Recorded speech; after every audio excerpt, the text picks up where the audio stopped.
وہ ہمارے لیے رول ماڈل ہے۔ تو میں نے یہ بہتر سمجھا کہ رمضان المبارک کے اندر نبی اکرم صلی اللہ علیہ وسلم کے معمولات کیا تھے، اور آج کی جمعہ المبارک کی کچھ سپیچ کے اندر احادیث کی روشنی میں میں وہ احادیث ذکر کرتا ہوں کہ آقا کریم علیہ السلام کے کیا معمولات تھے رمضان المبارک کے اندر۔ ویسے تو معمولات وہی تھے جو آج کل عام روٹین میں چل رہے، لیکن اس سے کچھ ہٹ کر بھی چیزیں تھیں، اور احادیث کی روشنی میں ان کو کس طرح اجاگر کیا گیا جو کہ سیاہ ستہ کے اندر مذکور ہے۔ تو آج کے دن وہ انشاءاللہ ہم سننے کی سعادت حاصل کرتے ہیں۔ سب سے پہلا رمضان کے اندر، پہلے اس کو میں ویسے تعداد اس کی بیان کرتا ہوں، چند چیزیں ہیں جو آقا کریم علیہ السلام کا معمول تھی رمضان کے اندر۔ ایک تو رمضان المبارک کے اندر رمضان کے روزوں کا معمول، وہ تو فرض ہے۔ دوسرا معمول تھا قیام رمضان، رمضان کے راتوں کا قیام کرنا، جسے ہم نماز تراویح کہتے ہیں۔ اس پر میں بعد میں گفتگو کرتا ہوں کہ اس کو پراپر قیام نہیں کہتے۔ پراپر قیام یہ ہے جو سورہ مزمل کے اندر ذکر کیا گیا، قُمِ اللَّيْلَ إِلَّا قَلِيلًا نِصْفَهُ أَوِ انقُصْ مِنْهُ قَلِيلًا، کہ محبوب آپ یا تو آدھی رات قیام کیجیے، أَوِ انقُصْ مِنْهُ قَلِيلًا، یا اس سے تھوڑی دیر کم قیام کیجیے۔ تو قیام نہیں ہوا، نماز تراویح پراپر قیام نہیں۔ تیسرا ختم قرآن، یہ بھی رمضان المبارک کے اندر آقا کریم علیہ السلام کا معمول ہوا کرتا ہے۔ تو ان معمولات کو آئیے احادیث کی روشنی میں ہم ذکر کرتے ہیں۔ آقا کریم علیہ السلام جب رمضان کی ابتدا ہوتی تو روزے کی ابتدا سحری سے فرمایا کرتے ہیں، اور ہمارے اور غیر مسلموں کے درمیان فرق یہی ہے کہ وہ روزے میں سحری نہیں کرتے اور ہم سحری کرتے ہیں۔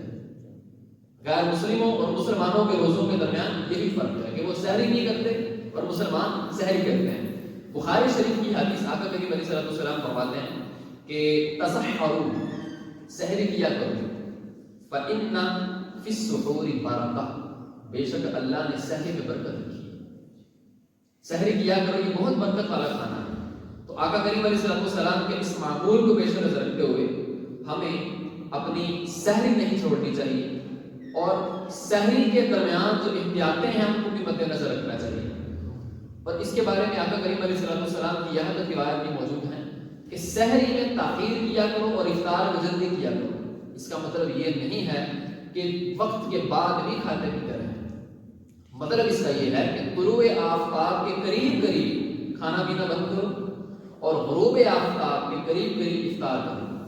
کیونکہ یہود و نصارہ جو ان کے روزے ہوا کرتے تھے وہ تو ستاروں کو دیکھ کر روزے افطار کیا کرتے تھے، وہ شام کا انتظار نہیں کرتے تھے۔ لیکن آقا کریم علیہ السلام کے معمولات میں سے یہ بات ہے کہ سحر میں تاخیر کرو اور افطار میں جلدی کرو، تاکہ جو بندہ پیٹ کو تھوڑا سا آرام دے تو روزہ آرام سے گزر سکے۔ اگر 3 بجے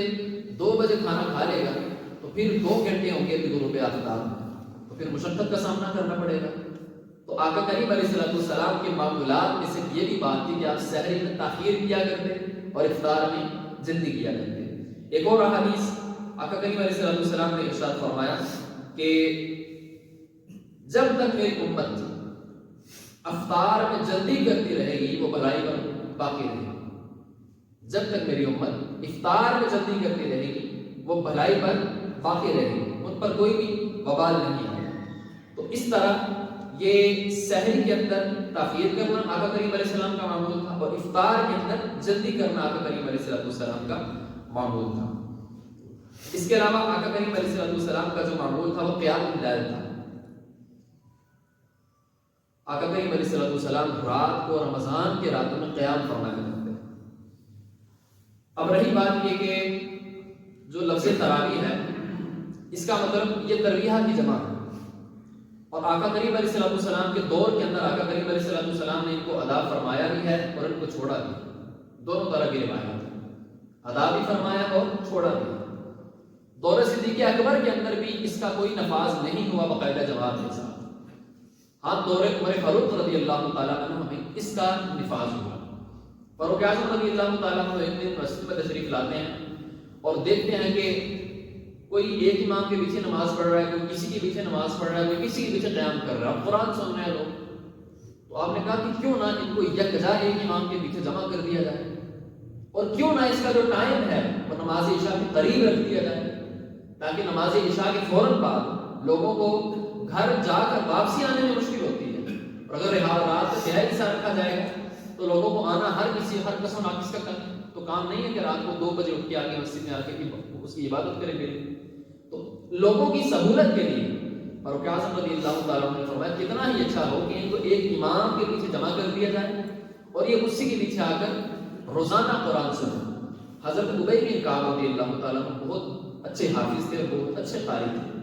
فاروق اعظم رضی اللہ تعالیٰ عنہ نے ان کی ڈیوٹی لگائی کہ آپ کی ذمہ داری سنبھالے اور آپ نماز تراویح کا اہتمام کرنا ہے۔ لیکن اس نماز تراویح کا معمول کیا تھا؟ تراویح کا جو لفظ ہے یہ ترویحہ کی جمع ہے، اور ترویحہ کا مطلب ہے کہ کچھ وقفہ دینا، کچھ رکعات کے بعد وقفہ دینا۔ تو ترویحہ مطلب 4 رکعات کے بعد کچھ نہ کچھ وقفہ دینے کا نام یہ نماز تراویح۔ اور وقفہ دینے کا مطلب ہے اتنا وقفہ دینا کہ جتنا 4 رکعات کے اندر ہم نے وقت لگایا ہے، لیکن اس چیز کو اگر مد نظر رکھیں تو تب وہ قیام اللیل بنتا ہے۔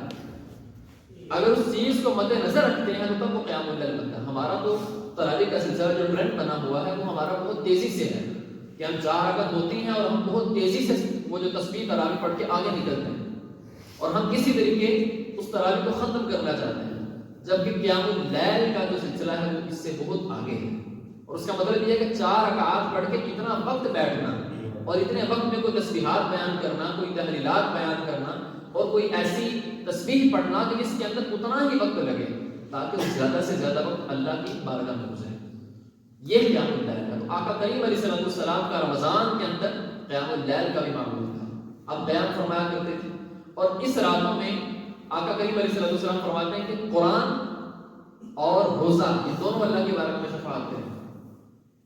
قرآن اور روزہ دونوں اللہ کی بارگاہ میں شفاعت کریں۔ روزہ کھڑا ہو جائے گا، یا اللہ یہ میری خاطر پیٹ کو بھوکا رکھتا تھا اور اپنے جگر کو پیاسا رکھتا تھا، میری خاطر یہ کچھ نہیں کھاتا پیتا تھا، اور قرآن کہے گا کہ یا اللہ پاک یہ دن کو تو روزہ رکھتا اور رات کو میری خاطر جاگا کرتا تھا، رات کو اٹھ کر رات کی سیاہیوں میں میری تلاوت کیا کرتا تھا، اور اس مہینے میں میرے ذریعے تیری رضا کو تلاش کرنے کی کوشش کیا کرتا تھا۔ تو اب حدیث کے جو الفاظ ہے کہ فَيُشَفَّعَانِ، اللہ تعالیٰ دونوں کی شفاعت کو قبول فرما لے گا،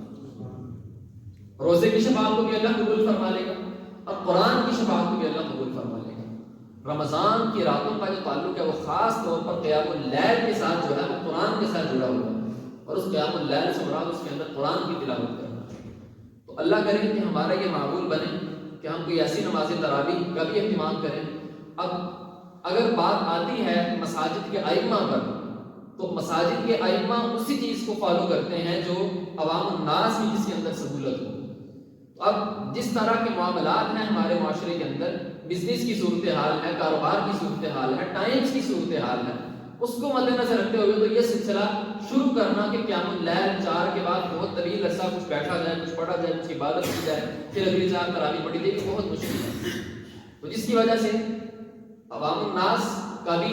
امام صاحب پر کچھ نہ کچھ عرض و معروضات ہوتی ہیں، جس کی وجہ سے معاملات کو اس کے مطابق چلانا پڑتا ہے۔ تو اس وجہ سے ہمارے کچھ معاملات اس طرح چلتے ہیں، ورنہ قیام اللیل تو رات کے آدھے حصے تک یا رات کے تہائی حصے تک وہ قیام اللیل کا سلسلہ ہوتا ہے۔ اور فاروق اعظم رضی اللہ تعالیٰ عنہ جو دور میں نماز تراویح ہوتی تھی اس کے اندر اسی طرح کا قیام اللیل، اسی طرح کا اس کے اندر قیام اللیل۔ تیسرا آقا کریم علیہ السلام کا جو رمضان کے اندر معمول تھا وہ ختم قرآن کا معمول تھا۔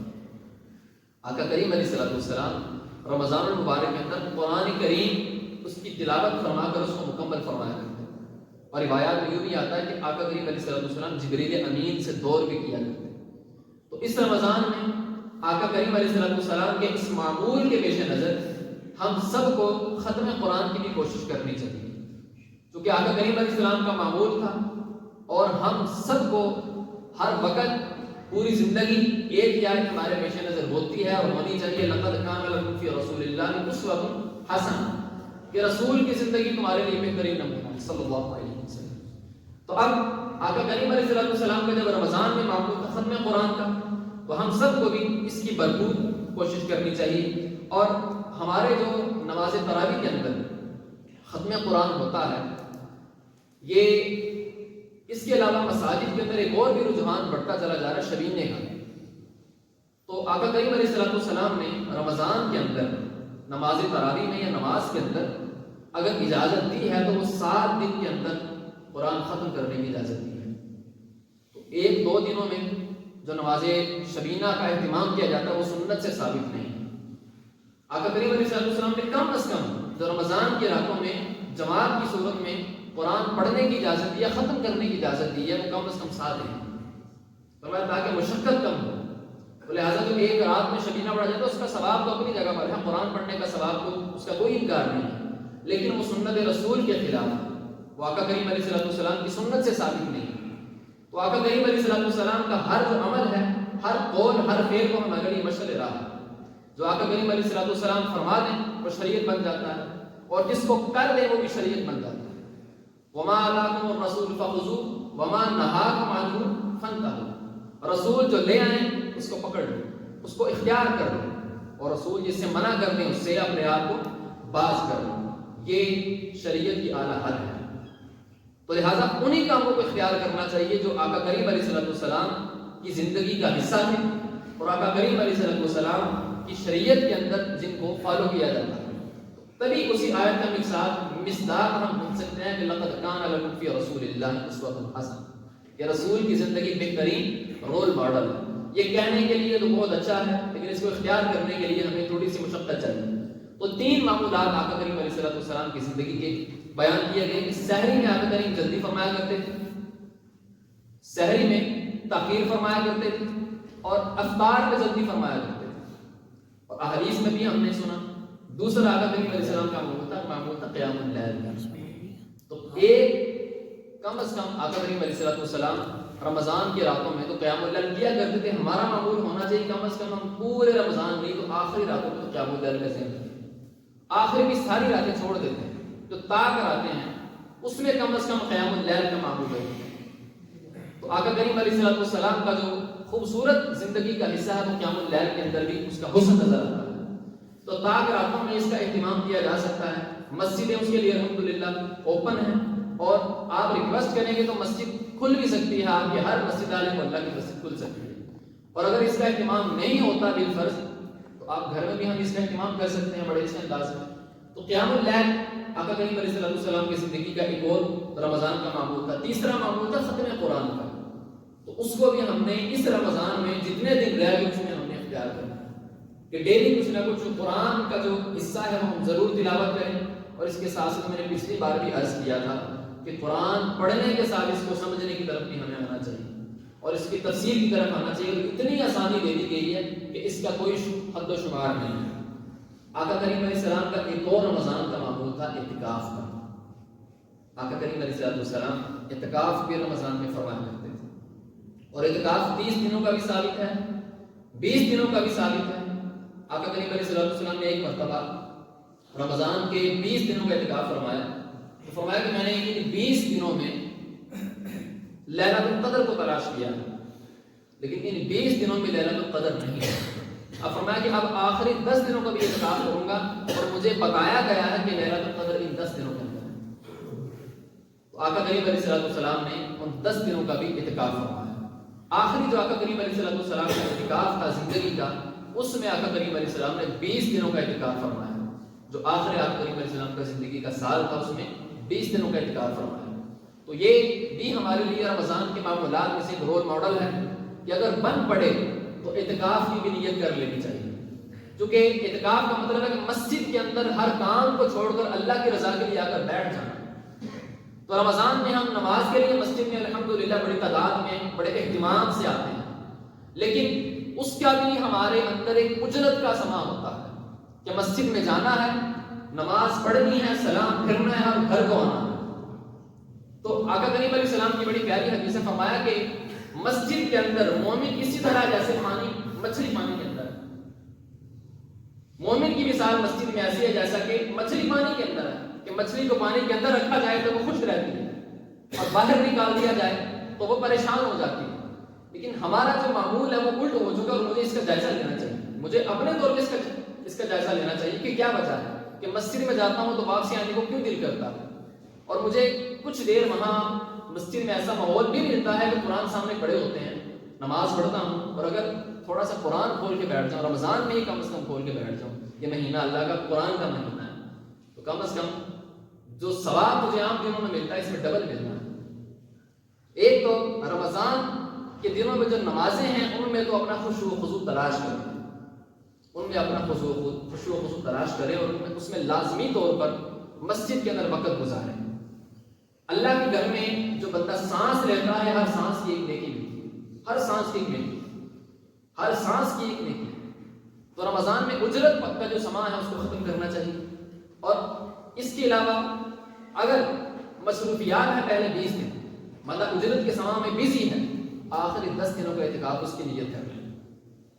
آخری 10 دنوں کے اعتکاف کی نیت کر لیں کہ ان دنوں میں آقا کریم علیہ السلام نے چونکہ طاق راتوں کی طرف اشارہ بھی فرمایا ہے،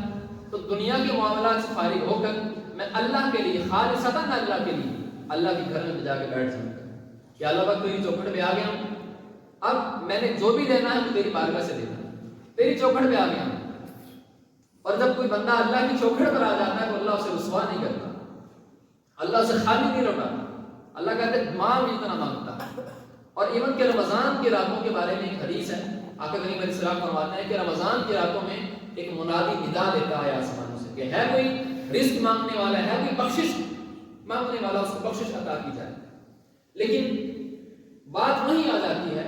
کہ ہمارے جو ترجیحات ہیں اس کا تعین کہیں اور ہو گیا ہے۔ رمضان کی راتوں میں کرکٹ نائٹ بھی شروع ہو جاتی ہے، اور انہی راتوں میں کوئی دوسرے کھیل کود بھی سٹارٹ ہو جاتے ہیں، حالانکہ یہ رمضان کھیل کود کے لیے نہیں آتا، رمضان کھیل کود کے لیے نہیں آتا، رمضان کو ہمیں بخشوانے آتا ہے۔ اور آقا کریم نے واضح فرمایا، 3 دفعہ حدیث میں ارشاد ہوا کہ آقا کریم علیہ السلام نے آمین کہا، 3 دفعہ آمین کہا، اور جب صحابہ نے اس کی وجہ پوچھی تو ایک مرتبہ آمین کہنے کی وجہ یہ ارشاد فرمایا کہ جس کے پاس رمضان آیا اور وہ اپنی بخشش نہ کروا سکا وہ بدبخت انسان، وہ بدبخت ترین انسان۔ فرمایا جبریل آئے تھے اور انہوں نے یہ بات کی ہے کہ جس کے پاس رمضان آیا ہے اور اس کے باوجود بھی اس نے غفلت میں گزار دیا، کھیل کود میں گزار دیا، اور اس کو رمضان کے آنے کی کوئی اس کو اہمیت نہیں، پہلے بھی روٹین وہی تھی اور اب بھی روٹین وہی ہے، مسجد میں جانے کا معمول پہلے تو بالکل نہیں تھا، اب ہے لیکن اجرت کا سما ہے، اور قرآن سے پہلے بھی دوری تھی اور اب بھی اتنی ہی دوری ہے۔ تو اس میں مجھے اپنا جائزہ لینا ہے کہ میں رمضان میرے پاس بخشش کروانے کے لیے آیا ہے، لیکن میں اس کو کن کاموں میں گزار رہا ہوں۔ تو آقا کریم علیہ السلام کے معمولات میں سے جو ایک اعتکاف ہے، اور اعتکاف ایسا ذریعہ ہے کہ جو 10 دن اللہ کے گھر میں آپ کو رب سے ملا سکتا ہے، آپ کو اللہ سے ملا سکتا ہے، کیونکہ خالصتاً بندہ جب مسجد میں اللہ کے گھر میں آتا ہے تو کوئی بھی نہیں گھر والا ہوتا، اور صرف قرآن ہوتا ہے یا نمازیں ہوتی ہیں یا انسان کے پاس اللہ کا گھر ہوتا ہے یا اللہ کا ذکر ہوتا ہے۔ تو خالصتاً جب بندہ 10 دن ان چیزوں میں گزارتا ہے تو اس کے بعد دل کی دنیا بدل چکی ہوتی ہے۔ تو اعتکاف کی بھی نیت کریں، اللہ تعالیٰ سے دعا ہے کہ اللہ تعالیٰ ہمارے اعتکاف کو مزید روشن فرمائے اور ہمارے دل کی دنیا بدل دے۔ اور اس رمضان کے اندر کم از کم کوشش کریں کہ آقا کریم علیہ السلام کا ایک معمول بڑا اہم تھا، آقا کریم علیہ السلام رمضان میں، عام دنوں میں بھی آقا کریم علیہ السلام پر تہجد فرض تھی، وَمِنَ اللَّيْلِ فَتَهَجَّدْ بِهِ نَافِلَةً لَكَ، عام دنوں میں بھی آقا کریم علیہ السلام تہجد نہیں چھوڑتے تھے، رمضان میں بھی خاص طور پہ تہجد پڑھا کرتے تھے۔ تو سحری کے لیے ہم اٹھتے ہیں تو 10 منٹ پہلے نہ اٹھنا ہے یا 15 منٹ پہلے اٹھنا ہے وضو کر کے، بلکہ ہم تو کہیں باہر بھی جاتے ہیں سامان لینے کے لیے، سحری کا دہی لینے جاتے ہیں، دودھ لینے بھی جاتے ہیں، اس سے 10 منٹ پہلے اگر اٹھ جائیں اور اللہ کی بارگاہ میں 2 نفل نہ پڑھ لیں، اس رات کے جو 2 نفل ہیں وہ اللہ کو کتنے پسند ہیں، رات کے جو 2 نفل اللہ کی بارگاہ میں ہم نے پڑھنے ہیں اور اللہ کرنا ہے، تو اللہ فرماتا ہے کہ حدیث قدسی ہے کہ فرمایا کہ اگر کوئی بندہ زمین پر بیٹھ کر کہتا ہے یا ارحم الراحمین، تو اللہ کی ذات کو اتنا پسند آتا ہے کہ اللہ کا عرش گر جاتا ہے اسے، اللہ کی ذات کو اتنے الفاظ پسند ہیں مسلمان کے اس کو پکارنے کے۔ تو تہجد تو نماز ہی بڑی خوبصورت ہے، اور اللہ اور بندے کا صرف اس کے درمیان کوئی واسطہ نہیں رہتا۔ وجہ یہ ہے کہ مخلوق سو رہی ہوتی ہے اور آپ گھر میں اکیلے کمرے میں بیٹھ کر نماز تہجد پڑھ رہے ہوتے ہیں، تو اس کا یا تو اللہ کو پتا ہوتا ہے یا آپ کو پتا ہوتا ہے۔ اور ہر وہ عبادت جس کے اندر دکھاوا نہ ہو، جس کے اندر دکھاوا نہ ہو، وہ اللہ تعالیٰ کی بہت قریب عبادت ہوتی ہے، کیونکہ جس میں دکھاوا آ جائے اس میں کچھ نہ کچھ شبہ و شبہات ہوتا ہے کہ پتہ نہیں دوسروں کا اس میں دکھاوا آ گیا اللہ قبول کرے یا نہ کرے، لیکن جو اکیلی عبادت ہے وہ ہر حال میں اللہ تعالیٰ کی بارگاہ میں قبول ہی قبول ہے۔ تو یہ چند میں نے معمولات ذکر کیے، ان میں سے جو ابھی باقی ہیں وہ ایک تو اعتکاف ہے، اس کی بھی ہم نیت کریں گے انشاءاللہ، اعتکاف کی بھرپور نیت کرتے ہیں انشاءاللہ، اعتکاف کرنے کی پوری کوشش کریں گے۔ 10 دن ابھی باقی ہیں، اپنے معاملات کو دیکھ کر اس سے فراغت حاصل کر کے، جو کہ سارا سال کمانے کا ہوتا ہے، سارا سال ہی کمانے کا ہوتا ہے، رمضان آپ کو بخشوانے آتا ہے، اور کمانے کے ساتھ ساتھ رمضان بخشوانے کے ساتھ ساتھ یہ باور کروانے آتا ہے کہ رمضان کے اندر پختہ ہو جاؤ، پورا سال کے لیے نمازی بن جائے، رمضان کے اندر پختہ ہو جاؤ، پورے سال کے لیے اپنے اندر وہ چیزیں پیدا کر لو جو اللہ کے ساتھ تعلق مضبوط کرتی ہیں۔ تو اس رمضان میں کم از کم یہ رمضان ایسا ہو کہ ہماری زندگی چینج ہو جائے۔ ہم نیت کرتے ہیں کہ انشاءاللہ تعالیٰ اس رمضان کے بعد بھی ہماری کوئی نماز قضا نہیں ہوگی انشاءاللہ۔ ہم نیت کرتے ہیں کہ انشاءاللہ تعالیٰ اس رمضان کے بعد بھی ہم مسجد میں آ کر قرآن پڑھتے رہیں، اور اس رمضان کی برکت سے انشاءاللہ تعالیٰ مسجد میں اگر مصروفیات کے سبب کبھی کبھی نہ آیا گیا، گھر میں لازمی نماز پڑھ لیں، قرآن شریف کی تلاوت بھی کریں، اس رمضان کی برکت سے قرآن سمجھنے کی پوری کوشش کریں۔ اللہ تعالیٰ سے دعا ہے کہ اللہ تعالیٰ ہماری ان نمازوں کو، ہمارے روزوں کو، ہمارے تلاوتوں کو اپنی بارگاہ میں قبول فرمائے۔ آمین بجاہ نبی امین صلی اللہ تعالی علیہ وسلم۔